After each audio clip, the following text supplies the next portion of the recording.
we're going to go to a different band now. We're going to go to Take That. And you directed The Flood, which was the music video that, in a way, brought the band, the complete band, back together in terms of Robbie coming back. I mean, first of all, the pressure involved in doing a video like that, because not only were you doing a video where they were all back together and all the different relationships and everything they got, but you were also doing a video that, in a way, was a metaphor for the band, in terms of the video itself. So before we see it, could you sort of, give us a little bit of an introduction to the video and how you came about sort of doing it? Sure. Well, so I'm part of a company called Pulse Films in London, and so you got a rep, so they put you forward for stuff all the time, and it's interesting because I've got quite an odd back catalogue of things. So people tend to do one thing, right? So you tend to do, you're like the cool indie music video director, like there's lots of people like that at Pulse, or you do hip-hop videos, or you do documentaries, or you do commercials. And having dabbled a bit in lots of different things, I think it's quite hard to pigeonhole me, so it's maybe harder to appeal to people, I guess. I mean, I'm trying to think into their shoes, because if you're a music video commissioner, basically what you need to do is kind of reassure everyone there's a lot at stake, particularly for something like that where you're relaunching a band and everyone's watching them. And probably a lot of people waiting for them to fail, I guess, as well. So in that sense, I met up with Ross, who was the commissioner there, and he just said he really liked the stuff that I'd done. And I was and then when he mentioned Take That, I was really surprised, because I don't think there was anything in my back catalogue that would have led him to think that I was the right director for that. But anyway, he said, would you want to put a pitch together? And the one thing that had come back, so it's Mark Owen who tends to be the most hands-on on the video shoot. So he's fascinated by filmmaking.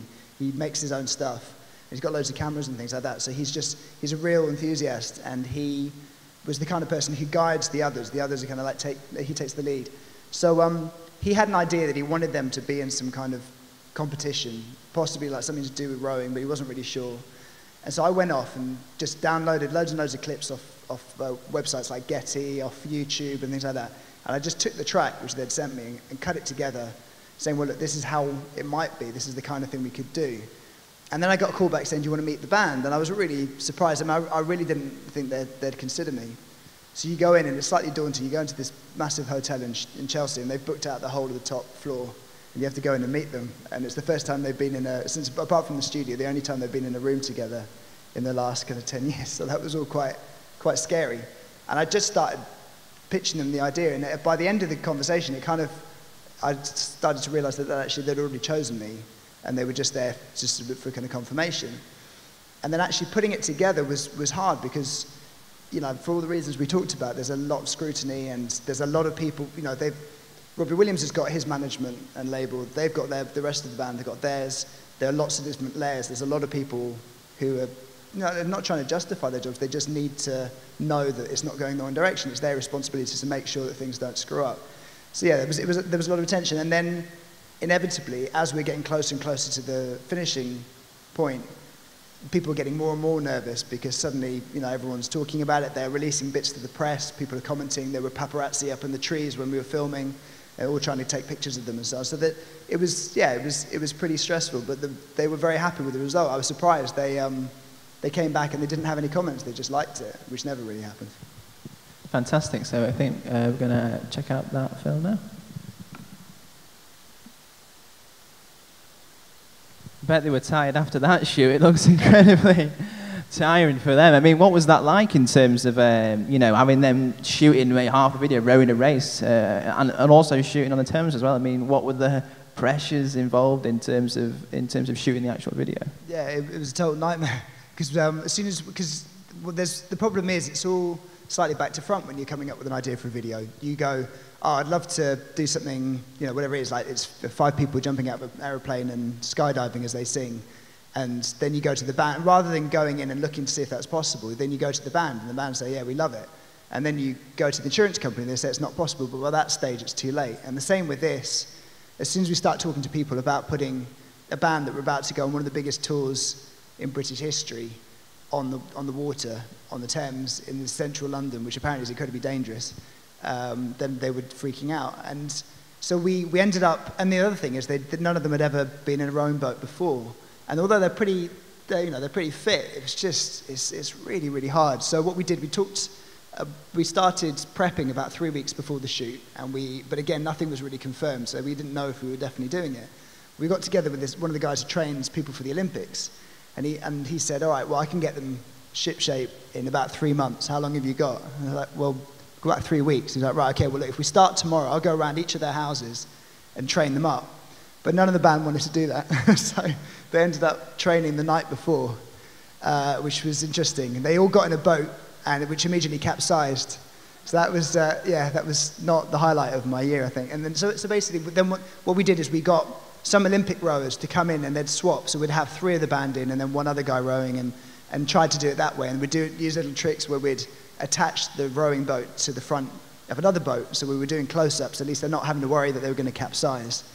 And then when we got them into central London, we ended up shooting with 3 of the band and then 2 rowers, and then we'd swap them around again depending on the shot. So you use little tricks just to make sure that they're safe. I mean, we were told that there was no way we were ever going to be able to insure them in central London.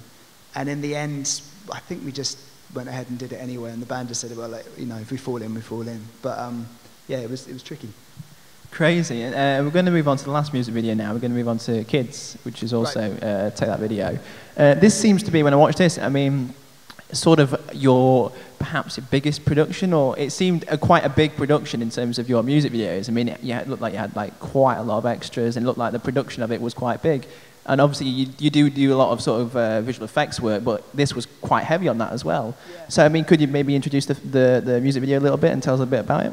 Well, so what happened with this was, so I got on really well with the band, and it was great, and they said, well, we want you to do the next one. But at the time, I was actually prepping on a film called Ashes, which was something that I really, really wanted to do. It was a personal story that I'd written about my dad. So I wasn't really available. So I went back to the commission and said, I'm really sorry, I'd love to do it, but unfortunately I'm not available. And they said, well, you used to direct with a friend of yours, Iran Creevy, who's an amazing film director who did a film called Shifty, and another one, he's just done one with James McAvoy and Mark Strong called Welcome to the Punch. But he does music videos as well and commercials. And we were friends and we started a company together. And so they said, well, would you be averse to him doing it? And then maybe you guys can direct together. And I said, well, look, I can't guarantee I'm definitely going to be available. So if you put him forward, just bear in mind that I might not be free. Anyway, so they put it forward. He came up with an idea, which is the idea you're about to see. And then we kind of worked on it together, but literally on the phone. And one night he just said, well, this is the kind of idea. It's a kind of space invasion thing. I was like, yeah, that sounds great, perfect. I'm too busy to talk about it. And the next morning, I had to go and meet the band, but they only wanted to meet me. So I had to go in and pitch an idea that I didn't know. And he sent me the treatment. And as I was in the lift, I was trying to download it on my phone, but my phone wasn't working. So I knew they'd been sent an idea, I just didn't know what it was. And I had to try and convince them to sign up to an idea which I hadn't read. So that was interesting. It was the same place as before. It was this Chelsea hotel, which was all quite scary. But the idea behind it was, so what would happen if they came, we had a kind of alien space invasion movie, but with them as the aliens. And it sounded like a lot of fun, but we didn't have much in the way of budget, not what you would normally have for something like that.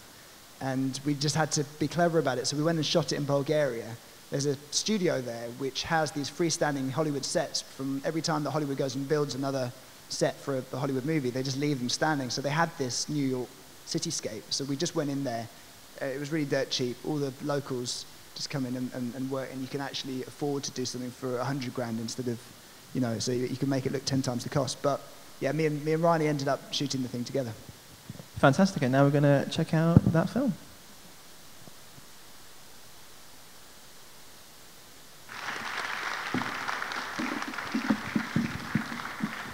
It looks like a lot of fun in terms of the shoot. I mean, obviously take that, just wanting to dress up in different stuff as well. I mean, how did the band, in terms of the video, how much fun did they have in terms of the actual making of the video? Yeah, I think it was good. It was cold. I remember it was really cold and really tiring. We did like a really long day with them. But it was good. I think they, like you say, they're up for having a bit of a laugh. Like a lot of bands are very worried about their image. And actually, it was Mark Owen.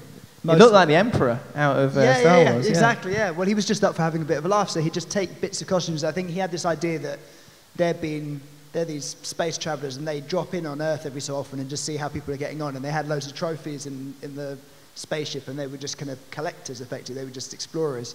So each of them was wearing like 3 or 4 different things from different time periods, and yeah, they just had a bit of a laugh, which is nice. I don't think they take themselves that seriously; they just enjoy it.